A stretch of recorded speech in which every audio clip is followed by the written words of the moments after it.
मोगिल्ली का खुशी का दिन। मोगिल्ली का पैदाइश का दिन आया जब वो जंगल के गांव में पैदा हुआ। वो दिन जंगल में एक खुशी का दिन था और सब जानवर इस मौके को खुशी से मनाने के लिए तैयार हो गए। पैदाइश के दिन जंगल की खूबसूरत परियों ने एक ख्वाब देखा कि एक छोटा बच्चा जंगल में पैदा होगा जो जंगल के लिए एक खुसूसी तालीमी मंसूबे का हिस्सा बनेगा। उन्होंने इस ख्वाब को सब सांपों और जंगल के जानवरों को सुनाया और वो इस ख्वाब को बहुत खुशी से मंजूर कर लिए। यह ख्वाब एक अजीब वाकया था क्योंकि जंगल में कभी किसी के पैदाइश के मौके पर इतनी खूबसूरत तकरीब नहीं हुई थी। पैदाइश के दिन जंगल में तकरीबन हर किस्म की खुशियां मनाई गई। जंगल के जानवर ने अपने ख्वाबों को हकीकत में तब्दील कर दिया था। मोगिल्ली की माँ वुल्फ अपने बच्चे की देखभाल करती थी और उसने अपने बच्चे को जंगल की जिंदगी की सिखाई दे।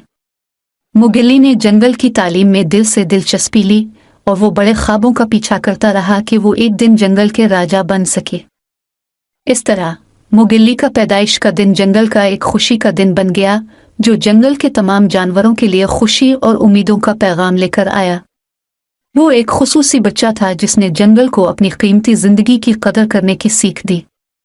तमाम जानवरों के लिए खुशी और उम्मीदों का पैगाम लेकर आया। वो एक खुसूसी बच्चा था जिसने जंगल को अपनी कीमती जिंदगी की कदर करने की सीख दी।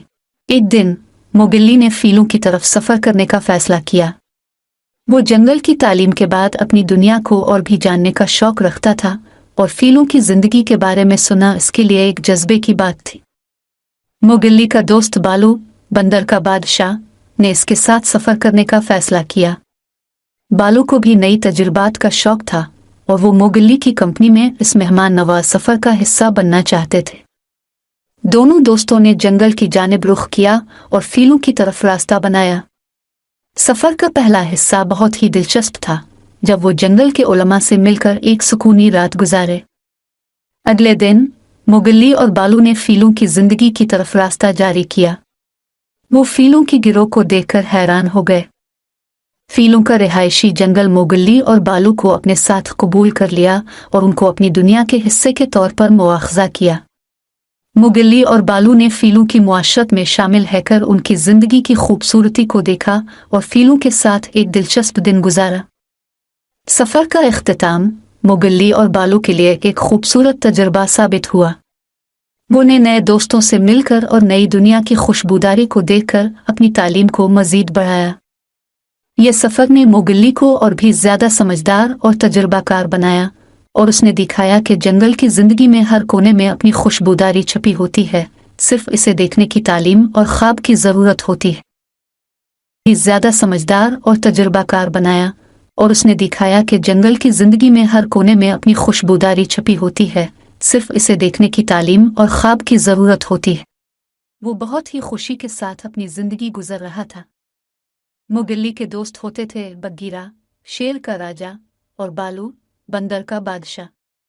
वो दोनों मोगिल्ली के लिए बहुत अच्छे दोस्त थे और उसे जंगल की खुली हुई जिंदगी का एहसास कराते थे। एक दिन शेर खाना में जागा तो देखा कि मोगिल्ली के पास एक चमकती तकरीब है। मोगिल्ली ने भरपूर दिल और जज्बे के साथ तकरीब की तैयारी की। तकरीब का दिन आया और सारे जंगल के जानवर इस मौके पर जमा हो गए। मोगिल्ली ने अपनी तकरीब के दौरान जंगल की जिंदगी की खूबसूरती और मानों को शेर की ज़बानी में बयान किया। मोगिल्ली की तकरीब का एक खूबसूरत लम्हा था जिसमें जंगल के जानवर अपनी कीमती जिंदगी की कदर करते हुए मोगिल्ली को शेर की तरह सराहने लगे। तकरीब के बाद मोगिल्ली ने अपने दोस्तों से मिलकर अपनी कामयाबी की खुशी मनाई। उनके दिलों में मोगिल्ली की कहानी की चमक भर गई और जंगल की हर जगह उसने अपनी तकरीब की चमक को महसूस किया।